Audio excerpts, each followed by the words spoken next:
life again and again. So I would like to personally thank you for that workshop.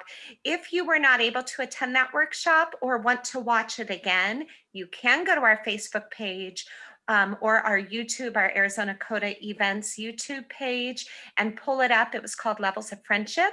Today, Karen is going to be leading us in a workshop called Be Yourself. Everyone else is already taken. So let's go ahead and send Karen positive energy. Hi, everybody. Thank you so much. I'm going to share the screen if I'm allowed to have it for just a moment here. And share screen. Boom. There we are. It is so good to see everybody today. See if I can make this bigger. I don't know if everybody can see it. And here we go.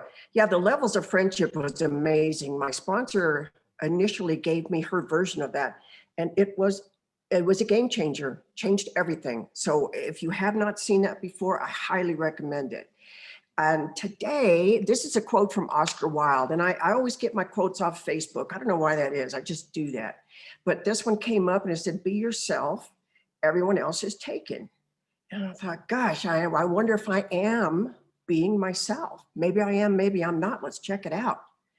Authentic.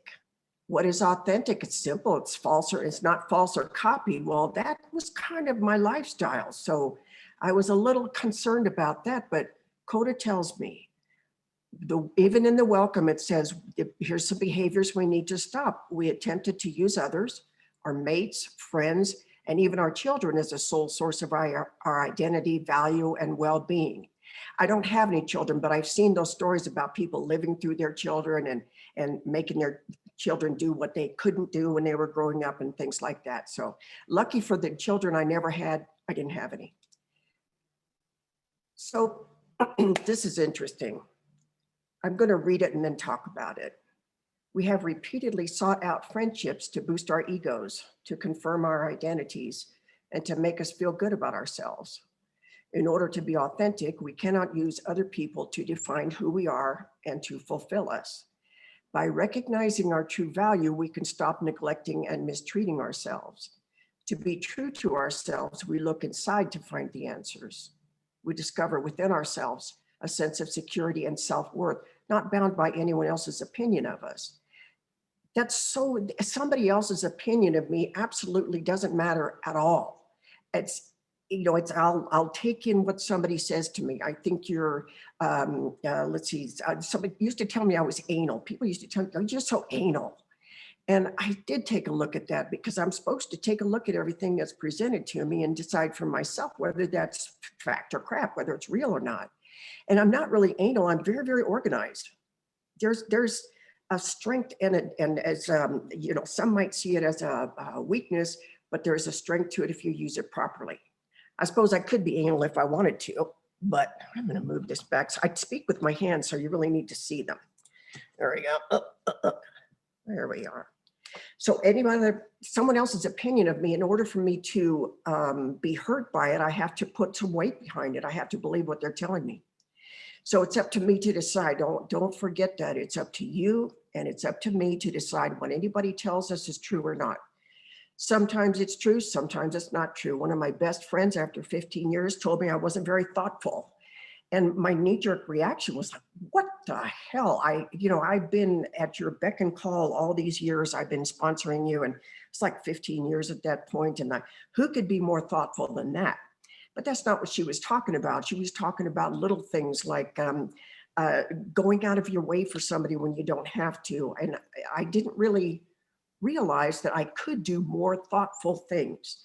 So that was helpful for her to tell me that was helpful. And it wasn't an insult. She was, well, she might have meant it that way, but I don't take insults anymore. If you want to hurt my feelings now, you got to really work at it, man.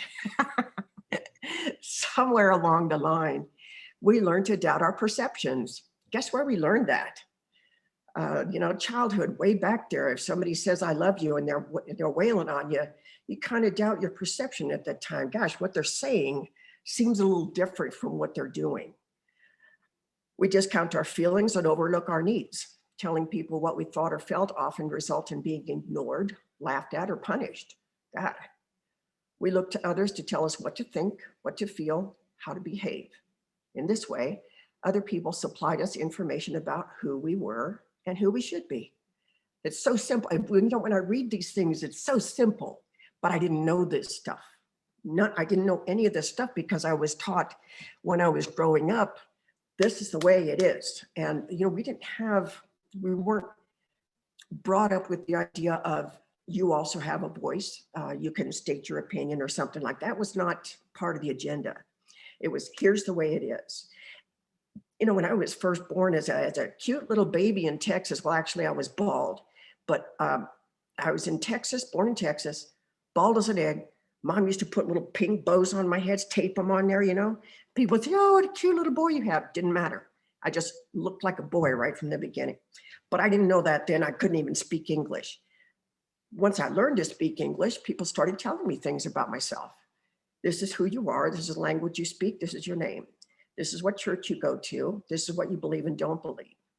These are the rules of the house. They change from minute to minute, but these are the rules of the house. And so other people have been supplying me information, and I'm used to that. I've been indoctrinated.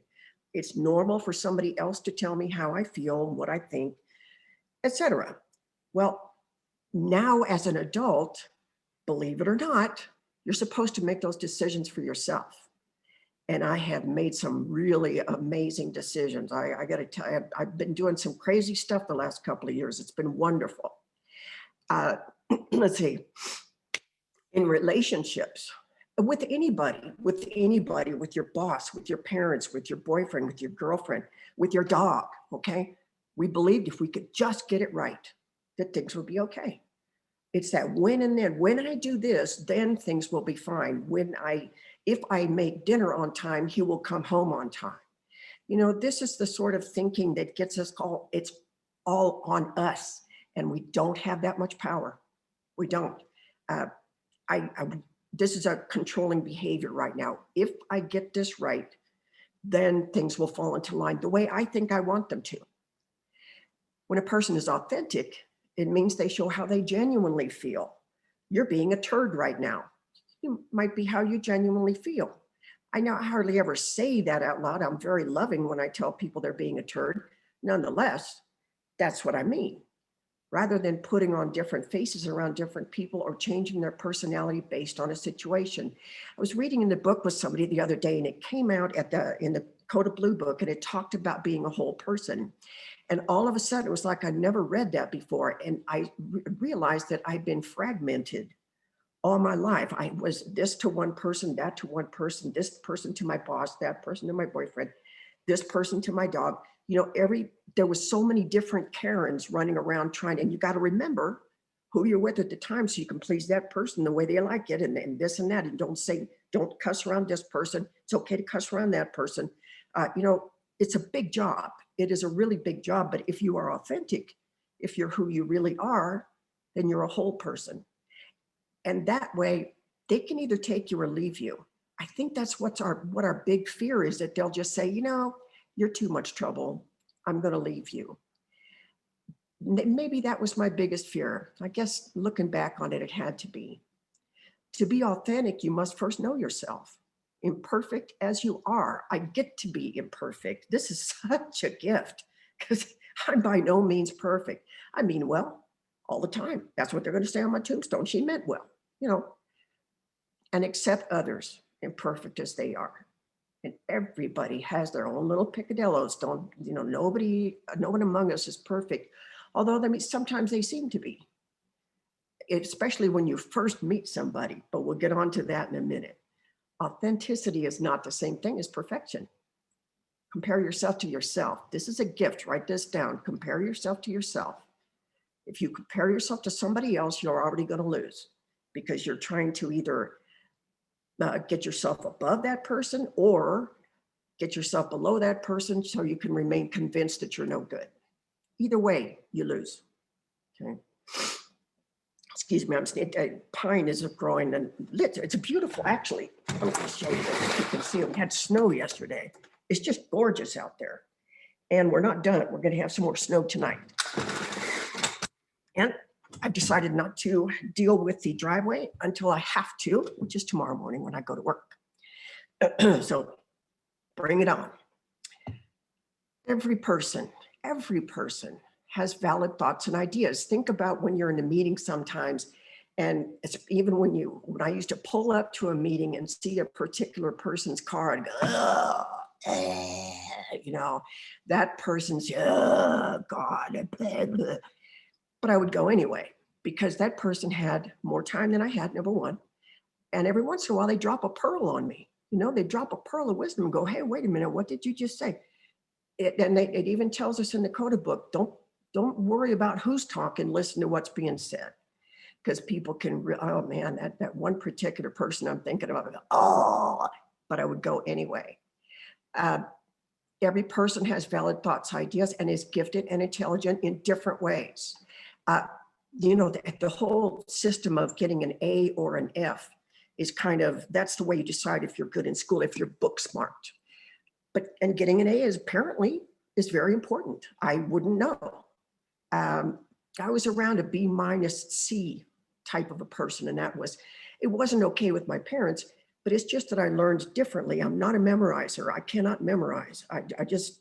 But if I learn something that makes sense to me and it's logical, I'll remember it to this day. That's the way I learn things. So I would be around a B- C. My two skinny, smart sisters would get straight A's, and I get along better in the world than they do because I'm logical and I can think things through to the end. And I also have the gift of insight, which is tremendously helpful. It just really, to go from the outside of the onion to the center and like that, it's very helpful. And it's a gift. I didn't actually, this is something that I didn't, well, did I earn it? No, I don't know. I just have it. That's all. So I'm gifted and intelligent in a different way. I'm logical. I can think things through, but I cannot memorize so I don't bother to do it anymore. I can memorize 1, 2, 3. And here's another thing. I always say, I can't do that. For example, can you sing? Oh, no, I can't sing. All right, that's a lie. Everybody can sing. Okay? That's a lie. And I lie to myself about little things like that. I told my sponsor one time, gosh, this was decades ago. No, not decades. It was about 19 years ago. Just shy of decades. And I told her, oh no, I got a black thumb. I could kill a cactus. I can't, I'm just no good at growing things. So for Christmas that year, she gave me a plant. And I'm like, wow, she is terribly inattentive, but I nurtured that one plant. I didn't go out and make an orchid garden. Okay, here's the difference. I don't make an orchid garden. I take care of that one plant. And I nurtured that thing and it was beautiful. Oh, but that's all I can do, that one plant. Okay, I'm cool with one plant, but I'm not good with the whole garden vegetable thing. I'm not attentive enough, not responsible enough, whatever. And that's okay. That's not my gift. If I need vegetables, I'll go see my sponsor. She's got this great big thing in the backyard. But that plant, it's called a paperwhite, and it smelled so magnificent. And I had it in the kitchen, and every time I would walk into the kitchen, I would get this huge, grateful feeling because I had stopped saying I can't do that. Every time I say, like, I can't snowboard, that's a lie. If you put your feet on a snowboard and you move an inch, you're snowboarding, okay? I can't snowboard like Shaun White's level, but I went from a green to a black in one season just because I kept at it. And man, I banged myself up like crazy. But I said, I'm just gonna do this. I want to do this. And now I'm not perfect. I don't race. I don't do tricks not on purpose. And I have a great time. I have a great time when I snowboard. It's free because it's spiritual because I did it. I put up with the bruises and the falling and the looking stupid for a long time to where I could get it right.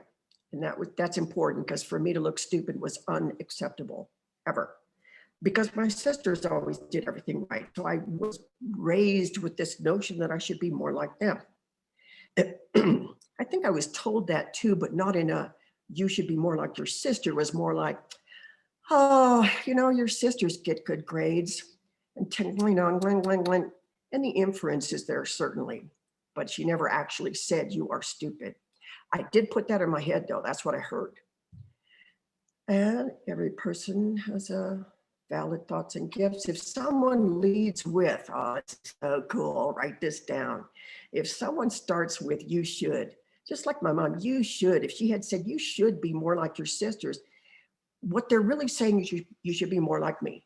Okay. If somebody says you should not wear orange, that's because they don't wear orange. They're dealing with their history, not yours. They're talking from their history, not yours. So in their world, they don't wear orange because it's a difficult color. Now, orange doesn't look good on everybody, and it doesn't look good on them. So they tell you, you should not wear orange.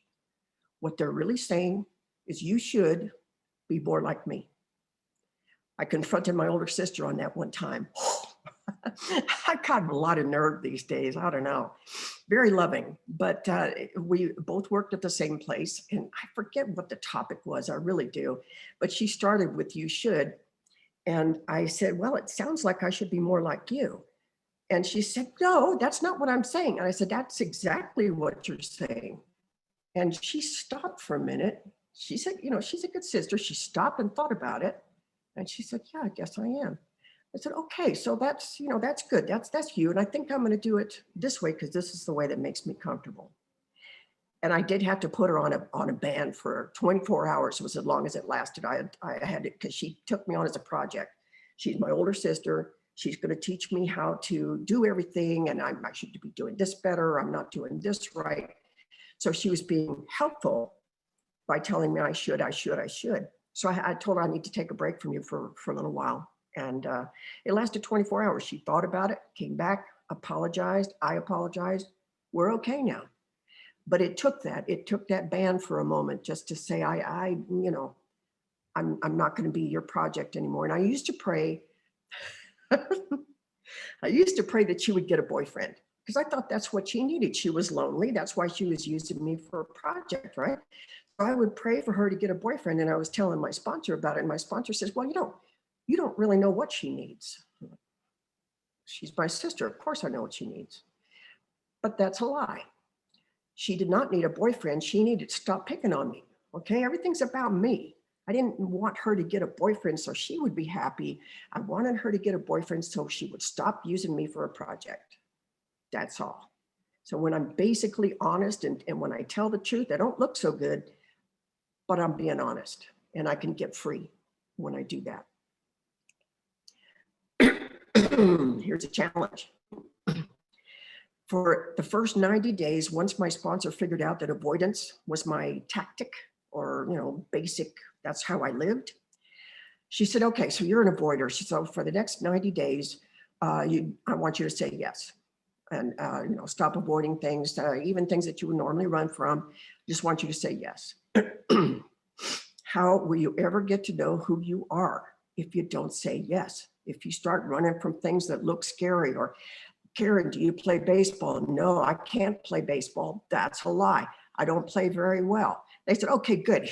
They threw a mitt at me and because they needed somebody at the work team or they would be disqualified. I'm like, well, this is your loss, literally. Turns out, God bless America, the other team didn't show up. So I didn't have to humiliate me or my workplace. But I lied to myself again. I cannot play baseball. That's not true. Everybody can play baseball. So for 90 days, I said yes. And I did some amazing things. I took on some amazing challenges. I'm going to tell you about one I did recently that was just unbelievable because it's not like me. I went to I had to get eye surgery in Las Vegas. That's the closest one there was to me. So I flew down there and I stayed at the Stratosphere. It's called the Strat now. And on top of the hotel, on the very top of this 100-story hotel, they have rides up there. They got a roller coaster and you know, all this stuff, which is really cool. But this year they added a sky jump. You can jump off the top of the building if you want. And I thought, whoa, that sounds horrible. You know, that's just like, yeah, I wouldn't even jump off rocks into the lake. You know, I'm one of those people. I just don't like doing that. And I thought about it for me. Okay, I'm avoiding that. It's here. I'm here. Let's do it. And I was determined. I wasn't scared. That wasn't my primary feeling. I was determined and excited. They got me all suited up. And when you go through this, you got these harnesses and all this thing on you. And you run through this gauntlet of about 3 different people that tighten you up, just to make sure you're in there really good. By the time I'm like, okay, that's good. They walked me out to this platform. Of course, we've got all kinds of safety stuff going on. I'm hooked in until I'm ready to jump. This other guy's with me. He's hooked in. He's double checking me again, tightening me up again. And he said, okay, well, he unhooked my safety thing. And he said, okay, whenever you're ready to go, I'll just count you down 1, 2, 3. He said, 1, 2, 3. And I was off the building. I just jumped off the building. It was so, and I think I made this weird noise like, yay! And all of a sudden I'm flying in space. God, it was so amazing. What an amazing feeling. And I still got a bungee hooked up to my back, because when you get down to the bottom, it slows you down so you can stand on your feet, which is what you're supposed to do. I understand a lot of people don't do that. But there's a person down there that'll unhook you and, then you're done. But it takes a long time to get down from 100 stories. So I got to relish the moment. I'm looking at this suit flapping in the wind and everything. I'm going, wow, I can't believe I did that. And I walked away from that with more freedom, more freedom. I'm not afraid. I don't know what else there is that I have yet to do. Of course, something will come up, that something will come up. When I first started speaking, my throat would close up. I would get a dry mouth. I'd have to use lozenges. So I joined Toastmasters to learn how to speak in front of groups of people, because it was just terrifying. So I did it anyway. And now I'm a speaker, and I like doing this because I like telling you what I know. I want you to know what I know. I want you to have more than I have. So yeah, 90 days, I did not say no. Now, I don't know how many people have heard my hamburger story yet. I know that people in Arizona have. Let me see, show of hands. How many people have heard my hamburger story? Anyone? No? No, goody. Okay, this is my favorite story. 2 days after my sponsor said, for the next 90 days, and of course, she's not fooling anybody. That means forever, okay? But 90 days is doable. She says, don't say no to anything, just go. All right. 2 days later, my mom and my sister asked me over for dinner. I'm like, oh. And first thing I thought of this was a setup. My sponsor called him and said, ask her to dinner. So I couldn't say no. And I thought, okay, yeah, love, I'm coming.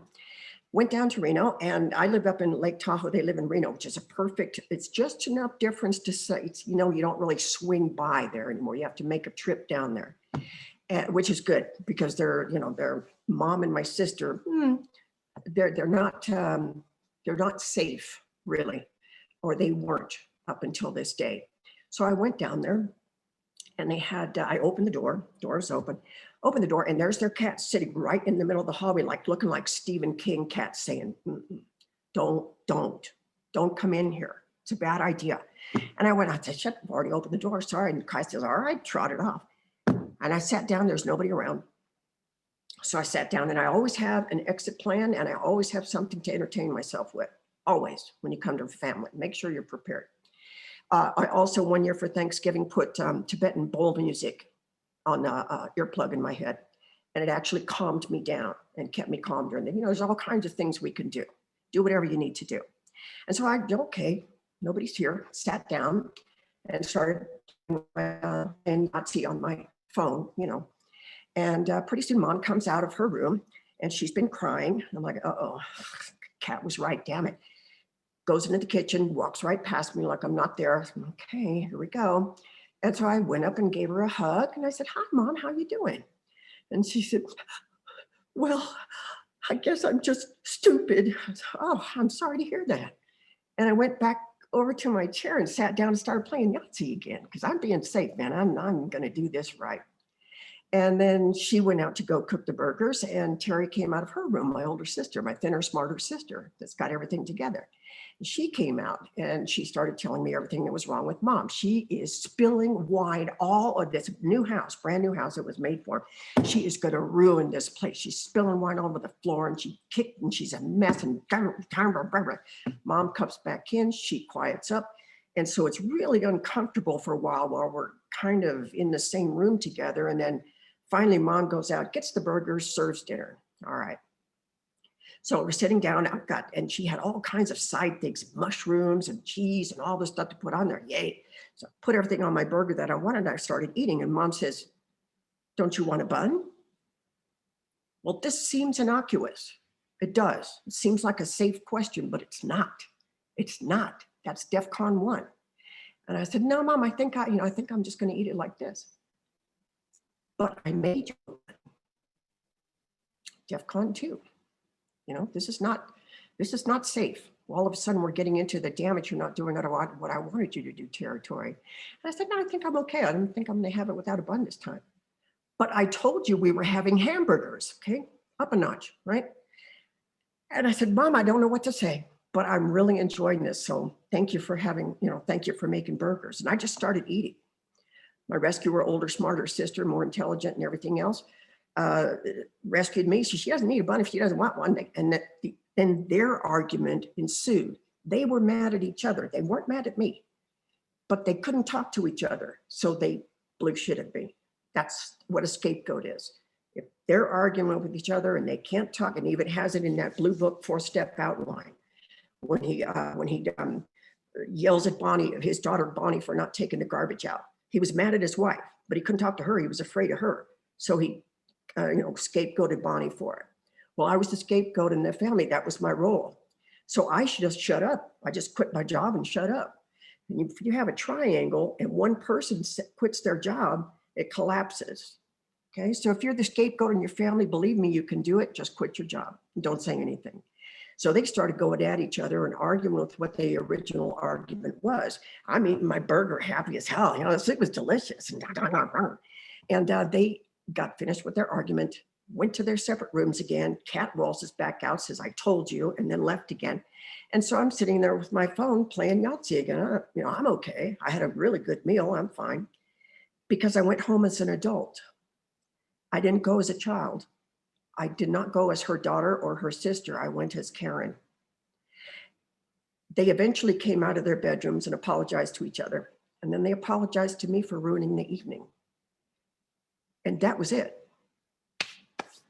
We're done there. Now I'm not the scapegoat anymore. They know that they can't use me in that way, and they haven't since. I don't hang with them very often. They're somewhat dangerous still. Not dangerous physically, but dangerous to my mental health, certainly. But that's how you quit your job as a scapegoat. Just don't do anything. And I was amazed. I was amazed when I left there. Wait a minute. All I had to do was nothing, and I was free. And I am free. When I go home now, there isn't any sort of that weirdness. If there is, I don't notice it because I'm going home as me, not as somebody that they can use or the black sheep of the family or the jealous of the sister. Nothing like that. There's nothing like that anymore. Please do this. Please quit whatever your role you had, and then you can go home and actually have a good time. If they have struggles and things like that, that's their problem. That's their problem. It's not mine. Okay. So now I've heard my hamburger story. I love that one. Try something new. There are lists of activities in your local paper, as they are up here, local internet sites, all kinds of things. There's a place down in Reno. It's about a 40-minute drive. And it's a beautiful drive. Okay. So it's not, there's no reason not to go. And they teach glass blowing. I've always been fascinated by this, but my instinct tells me, Karen, you don't know how to blow glass. Come on. Well, that's why they're teaching classes, because they don't know how to do it. Okay. So go down there and do it. And it's amazing how much I've taught myself that I am incapable or shouldn't try or won't try, don't try. Bad things are going to happen. It's not like that. You just go try it. Go do it. Everybody can blow glass. If you say you can't do it, you're lying to yourself. Of course, mine always, now I must say, my projects turn out looking way different from the ones that come out right, but I can still do it. And so it's okay if you have hobbies and interests that are different from your friends. This is important also. If you're going along with somebody and doing something you really don't like, going to see a movie that's not really your genre or whatever, you don't have to, you don't have to do that just to have friends that'll still like you. Just, nah, I don't care for that. But I'll, ask me next time. And it's okay. If you have a hobby that they don't like, go do it anyway. If you want to go glass blowing and they say, no, I can't do that, let them do what they do. Find the things that interest you. And you're going to meet people like you. This is where you find your people. This is where you find that man that you've been looking for, or that girlfriend. You have things in common and you start there. Oh dear, I have a sniffly nose. Is there something you've always been interested in doing? Think about that for just a second. Whatever popped into your head, that's the one. Is there a legitimate reason why you haven't done it? And is it a fact or is it crap? You know, are you lying to yourself about something silly that you don't need to lie about? You don't need to do that anymore. CoDA is going to set you free if you have not worked the steps of men. If you haven't worked the step yet, keep going. At the very end of it, they give you a pony. It's awesome. And excuse me for sniffing. How do you introduce yourself to other people? Do you qualify your own existence? Hi, I'm Karen. I'm just Karen. Okay. Hi, I'm Karen. Do you justify yourself? Hi, I'm Karen. I'm a friend of so-and-so. Hi, I'm Karen. I work with blah, blah, blah. I stopped explaining myself when I realized that people only see things at their level of experience. That's a big deal. That's a big deal. Think about that for a minute. They're coming at you from their planet. They have all of their experiences behind them and none of yours. Well, maybe some crossovers, but look at this. If I introduce myself, hi, I'm Karen, I'm an alcoholic. That person's going to make a decision on me based on their personal experience with alcoholics, and their perception might not fit me at all.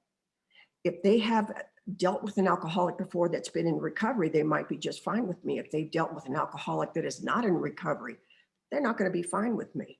You know, they're going to go on their experience, not mine. Stop introducing people to your representative. Everybody does this. I'm not sure if I do this anymore. Maybe I've still got a little remnants left. But when you introduce yourself, when I used to introduce myself to somebody, I would always show them who I perceived they would like to see.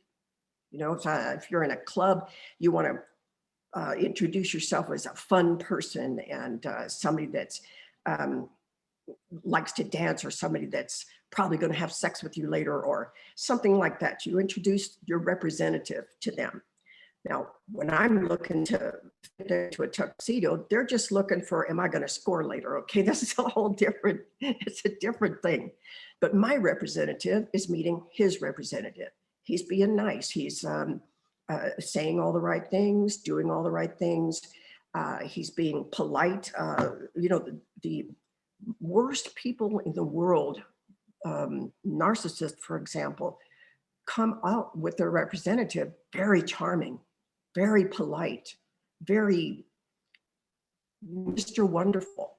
Everything you've ever wanted in a man, they're going to show it to you. And then you move them into your house and boom, there's somebody completely different because you've only met their representative. I used to introduce people to my representative. Now I just introduce myself. Hi, I'm Karen. That's it. I don't qualify my own existence anymore. So now let's have some fun. What have you set aside in order to maintain a relationship? Let's get down to the nitty-gritty. For relationships, what have you decided you don't need to have or do in order to maintain a relationship with someone? For example, here's my litany of misbehavior. There we go. Okay. What have you set aside in order to maintain a relationship? If you have a pencil and paper, maybe write these columns down so you can have fun later. Somebody unmuted? Yeah, I'm struggling to mute them. Oh, okay. Trying to You're mute on them, it. but it's not letting me mute. Ellen, you're unmuted if you can hear me. Okay. I'm just going to talk over them. Ba-dum-bum. Okay. What have you set aside in order to maintain your relationship? Think about it for a minute. What have you decided? I don't need to practice my own religion anymore. I don't need them to work. For example, my first one, you don't need to work. I can support us while you fill in the blank, go to school, look for a job, get divorced. You know, I'll take care of all of that while you fill in the blank. What is this based on? Good women support their men no matter what. It's in every love song. It's in romantic comedies. It's in especially Stand By Your Man. We were talking about that before the meeting opened. What's a really good CoDA song? That has to be the best CoDA song ever. Stand by your man, no matter what, no matter what. And it turns out she was going through hell on earth. How do you rationalize that? If I support you, you'll love me. And it will be hard for you to leave. Right? If you've got somebody financially bound to you, it'll be harder for them to leave until they meet their next victim. But, you know, I didn't even think in those terms at that time. And what can I do differently? I'll tell you honestly, watch for those red flags and don't say yes when you want to say no. Your instinct is our most important weapon. Our instinct tells us, bad guy. Don't go home with him. Don't accept a ride from him. Don't this, don't that. It got lots of red flags.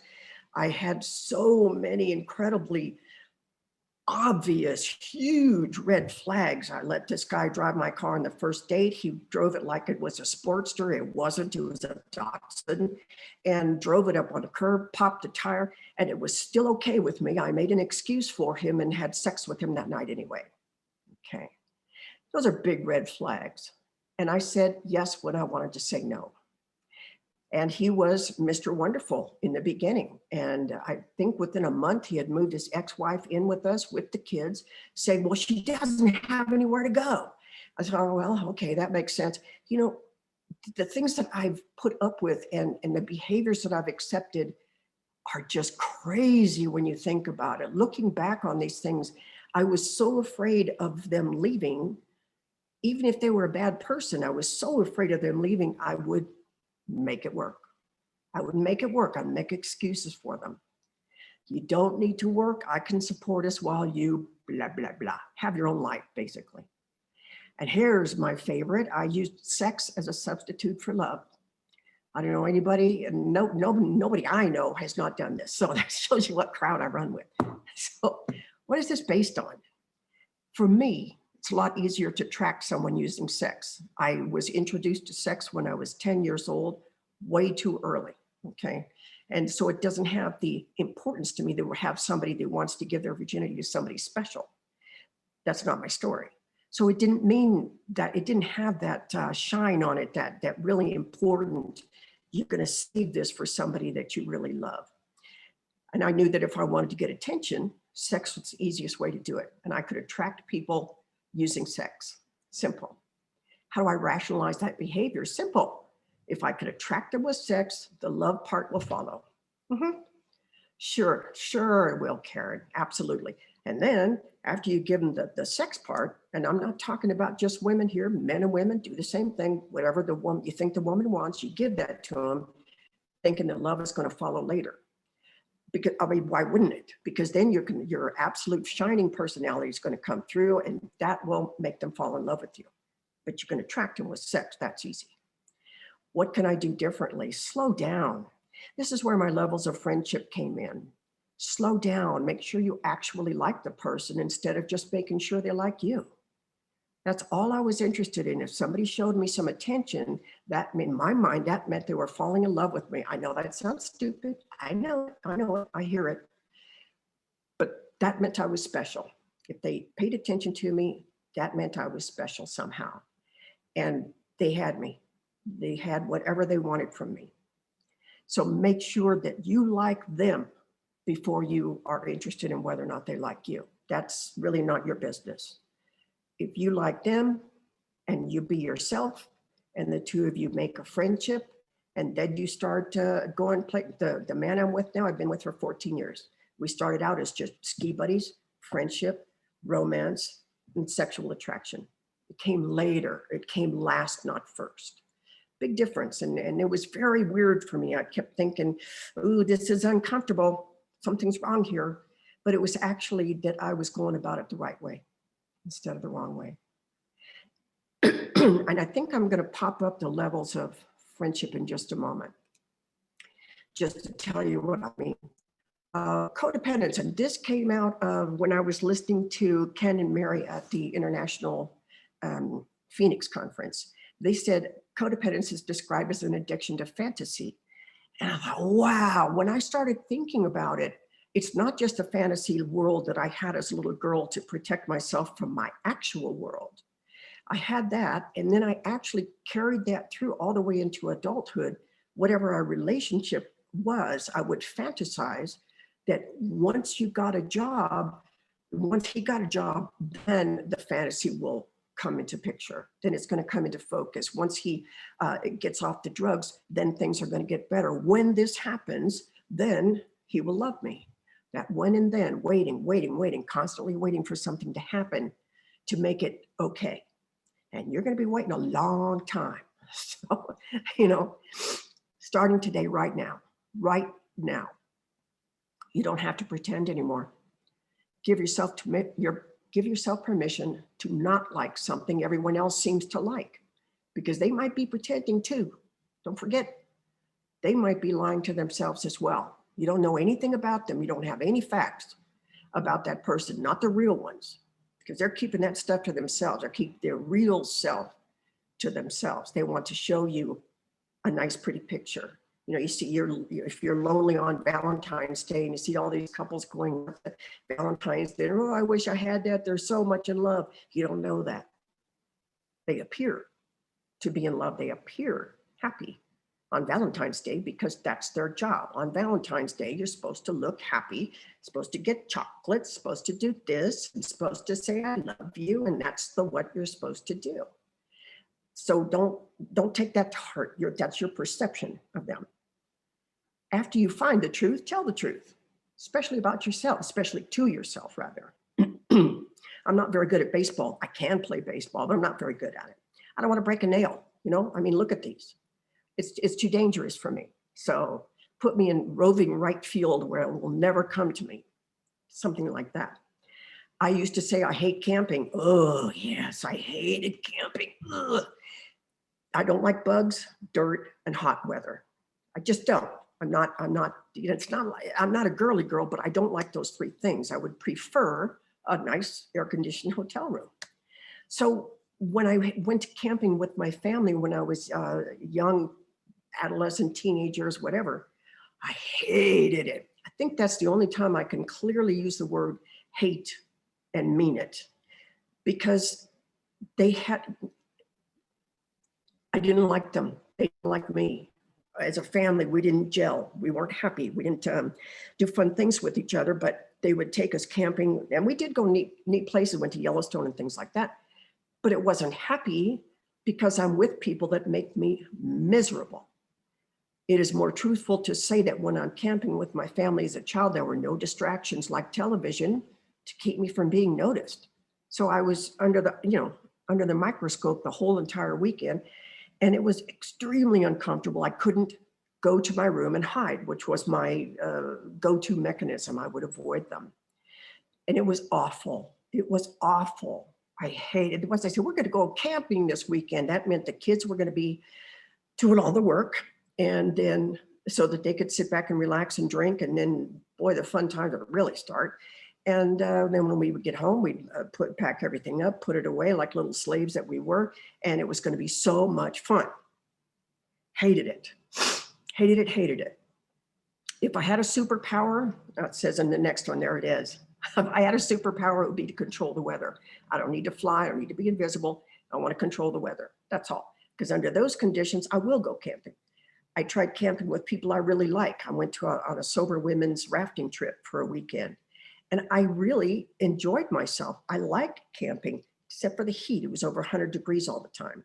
I was not really happy for me. If I had to choose a superpower, it'd be like 70 degrees all the time. I think that's acceptable. I would be able to control the weather. Other than that, camping is very relaxing. It was fun. The rafting was awesome. We had a great time. Completely different from the camping in my youth. So for me to say, I hate camping, take a look at it. I hated camping with the people I was with. So a lot of things that you think in your life are absolutely set in stone and are absolute fact, take another look. Take a look at what you really didn't like. And for me, it was that 24/7 exposure to the people that don't like me and I don't like them. So anyway, there's that.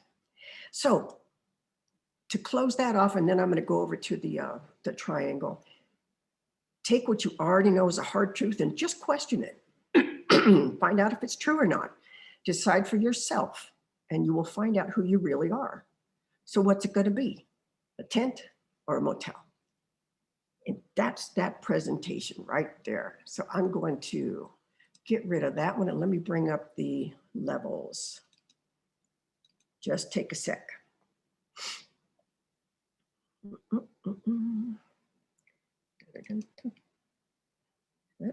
Wait a minute. I hope I have the right one out here. Levels. There you are. Okay. Now we got it. And share screen. Levels. Here we go. Here's the thing that I really did not know. And that's that there are different levels of friendships. There's not just one. There's not the I love you, you're my guy type of, that's the last level of friendship. There are 6 different levels according to me. This is what I created from what my sponsor told me, and she learned it from someone else, and he learned it from someone else, and so on and so on. There are no zeros. Everybody in the world belongs on this chart somewhere. But most of the people are going to be a level 1. That's superficial. Superficial is just like the guy at the post office. If you work in an office and there's a manufacturer, the warehouse outside, so warehouse guy might be a 1 because all you do is say good morning to him, stuff like that. This is very superficial. 2 is casual familiar. 3 is companionship. 4 is friendship. 5 is intimate and loving relationship. And 6, dun, dun, dun, dun, is the committed partnership. You've got a long way to go from 1 to a 6. I will, if you want a copy of this, I'm going to put my email in the chat. I will send it to you.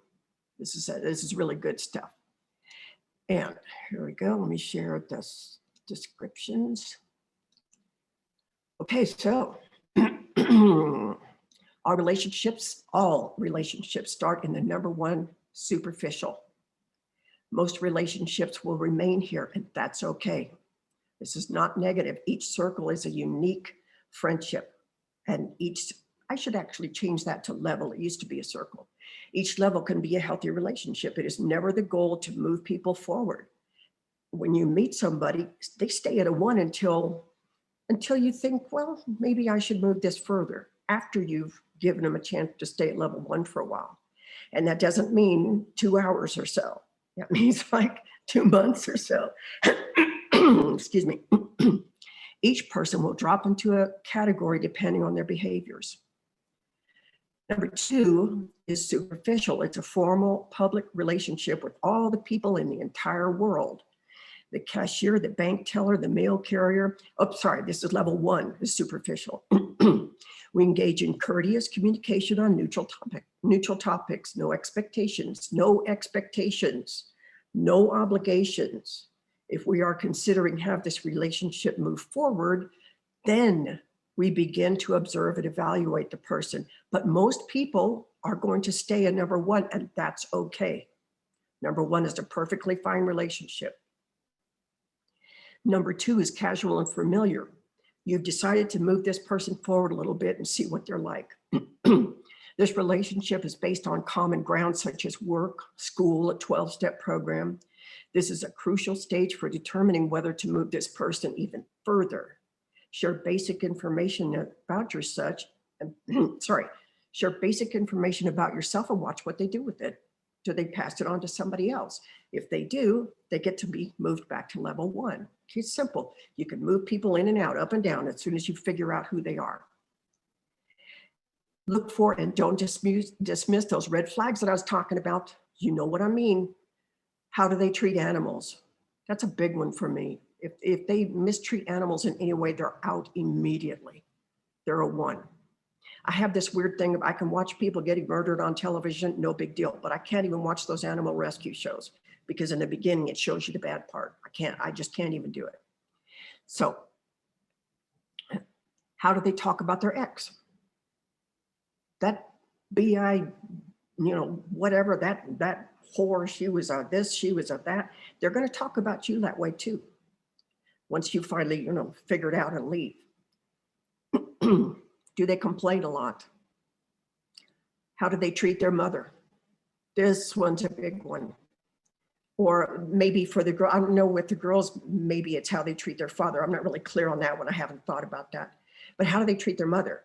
If they talk to their mother badly, don't get involved with them. They don't like women. Not saying they're gay, meaning they just don't approve of women, okay? Had a couple of those as well. Married one of them. Are they a victim? Do they criticize you? Do they try to fix you? Or do they try to conform to you? That's just as bad. That means they're going to be codependent on you. Remember, so far you've only met their representative, and that's the person they want you to think they are. It takes about 90 days for people to drop their guard and show themselves. Wait for it. Don't move them in. Don't do anything. Just have a relationship. A casual, familiar relationship is a good one. Number 3, companionship. A common interest brings you together, ski buddies, movies, friends, etc. The event or activity is their bond as opposed to the kind of person they are. But you could get to know each other during this time. Remember, they've already passed level 1 and 2. They have to pass level 1 and 2 before they get to 3. These people have proven themselves safe with basic information, such as I come from a broken family. Okay, that's basic. So share something personal and observe if the conversation flows both ways. Let's see, an example of something personal might be, yeah, my stepdad and I did not have a very good relationship. Okay, that's personal. Share something personal and observe the conversation flows both ways. In other words, are you the only one speaking and they're listening, which they probably aren't, or they're the only one speaking and they want to tell you all about themselves and ruminate over the troubles that they've had, etc. Do not move people forward until they've exhibited safe behaviors. Look at all they've had to go through just to get to 3, okay? This is not a week adventure. This is months and months of being with that person. Do not move people forward until they've exhibited safe behaviors. If they don't, keep them here and enjoy the casual relationship. Ooh, that's spelled wrong. Casual, hold on. There we go. Relationship. This is a good relationship. There's nothing wrong with this. You got a ski buddy. There's nothing wrong with this one. It's very comfortable. Then number 4, you start to get into the friendship stage. After 1, 2, 3, now you get into a friendship. It's a partnership between 2 people who like and value each other equally. I've spent a long time being in relationships that were way unequal like this. You need to be like this. Between 2 people who like and value each other equally. These people have shown the healthy behaviors you look for in the first 3 types of relationships. They have proven themselves trustworthy with personal information, so risk sharing some private information with them. Private information is, well, you know, the reason my stepdad and I didn't get along because he molested me. You know, he used to visit my room at night. That's really personal. Try it out with them. If they passed 1, 2, and 3, they should be okay here. So risk sharing some private information with them. You spend more time with this person. It feels closer from all the other people you know. Keep most good friends here. This is not 20 people. You don't have 20 friends. You might know 20 people. You might have 20 acquaintances, but to get through stage 1, 2, and 3 and make it all the way to 4, they're special.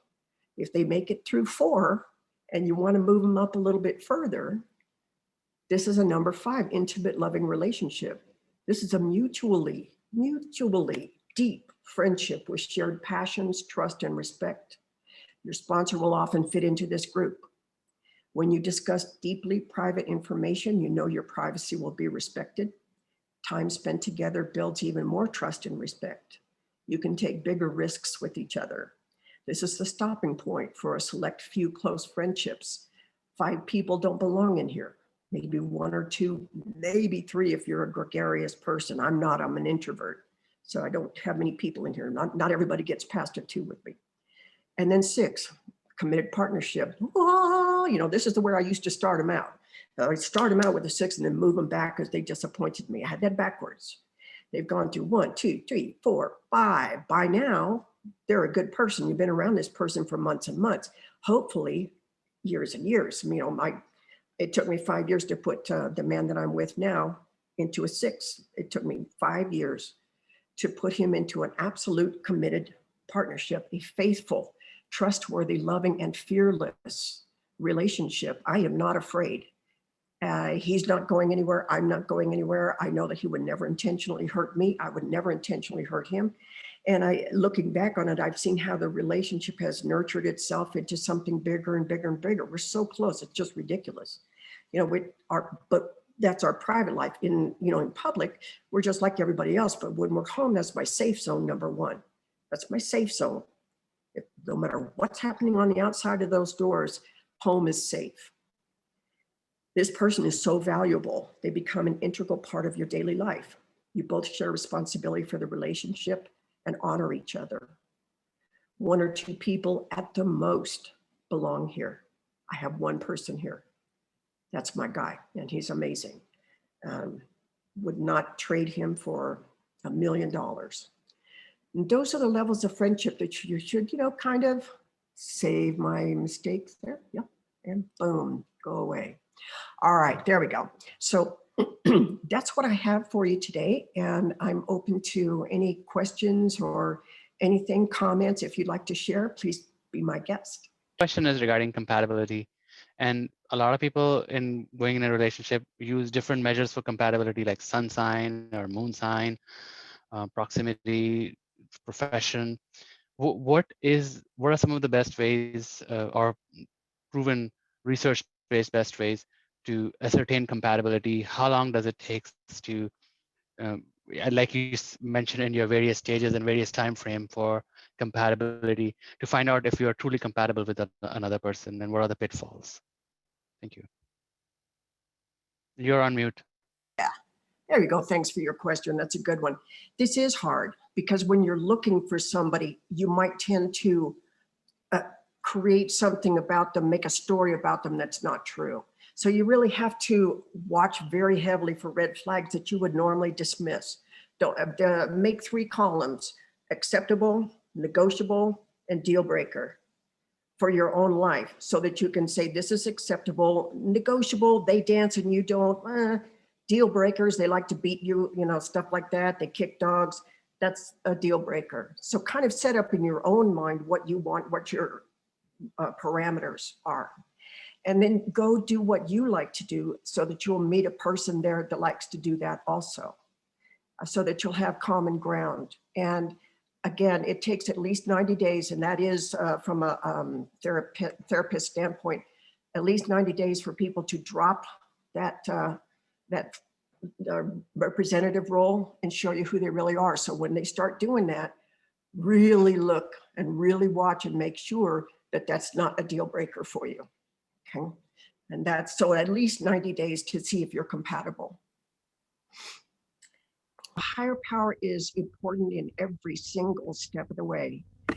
If you don't have a higher power, and again, the Codependents Anonymous is telling us to look at everything that we learned as a child. Like pretend you've never had a higher power before, and what would you want in a higher power? Use that acceptable, negotiable, deal breaker as well for your higher power. If you've got anything in the deal breaker column, get yourself a different higher power. Start researching other religions or ways of other ways that people not sure what word I'm trying to use here, worship. Okay, and because you really need a higher power for this, just by yourself you don't have that strength, but you do have a sponsor, meeting friends, and a higher power. If you get that fist going, you're going to be okay. If you try to do it yourself, you're going to stay stuck. It's like trying to fix a sick mind with a sick mind. And don't be afraid to move forward. Fear is a crazy thing. It'll keep you stuck. It'll give you an excuse to be stuck.